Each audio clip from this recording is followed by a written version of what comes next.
Good morning, dear children. Welcome to today's class. Let us continue with lesson number 9, direct proportion and inverse proportion. In the previous video, we have completed with practice set 39. Today, we are going to see examples based on lesson 9 given in miscellaneous problems set 2. So children, get ready with your textbook and notebook. Now here in miscellaneous problem set 2, question number 2 and 3 are based on lesson number 9.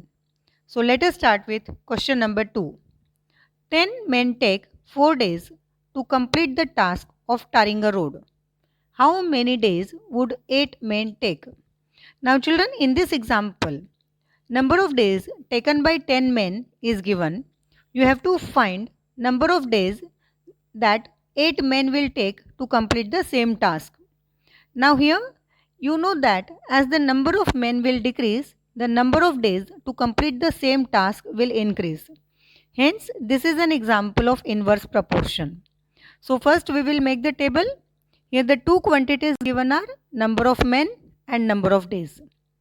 10 men take 4 days to complete the task. So we will consider let 8 men take x days to complete the same task. So here we will write the given part. Days required for 10 men is 4. Let days required for 8 men be x. Now here children, more the men, lesser the number of days required to finish the work. Hence, number of men and number of days required to complete the work are inversely proportional to each other.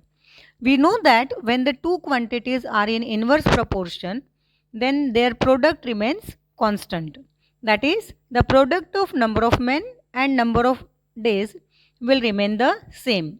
So from here you will get the equation 8 multiplied by x is equal to 10 multiplied by 4. So here in this way you will get the equation.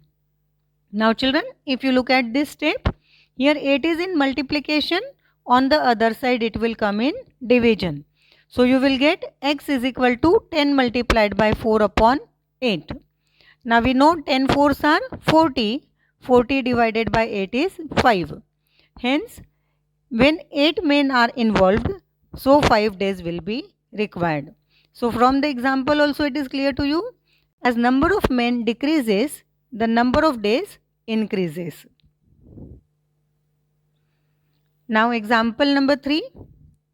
Nasruddin and Mahesh invested rupees 40,000 and rupees 60,000 respectively to start a business. They made a profit of 30%.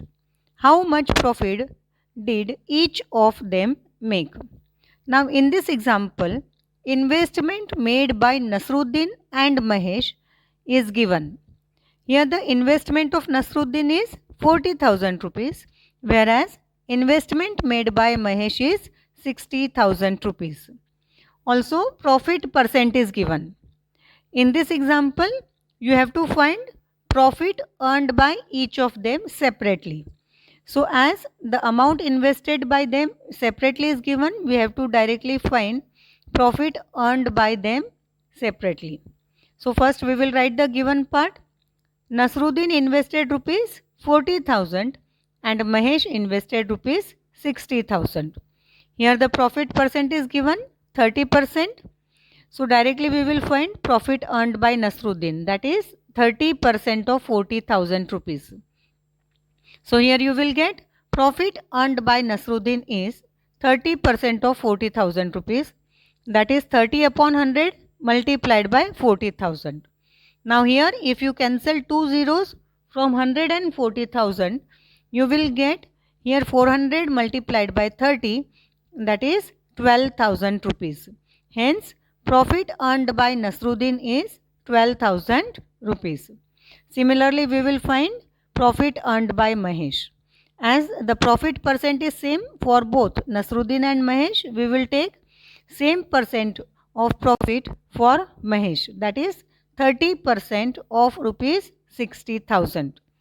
Again 30% it means 30 upon 100 multiplied by 60,000.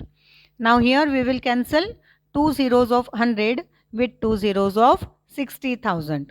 So here as you cancel 2 zeros, 600 is left.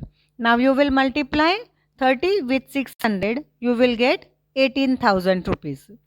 So from this example, children, you will get profit earned by Mahesh is rupees 18,000. Hence, finally we will write the answer. Thus, Nasruddin got rupees 12,000 profit and Mahesh earned rupees 18,000 as profit. Children, here we have completed with all the examples given in miscellaneous problems set 2. Children, you all have to complete your copies till here. Now there will be class test on the same lesson, that is lesson number 9, in our next class. Thank you.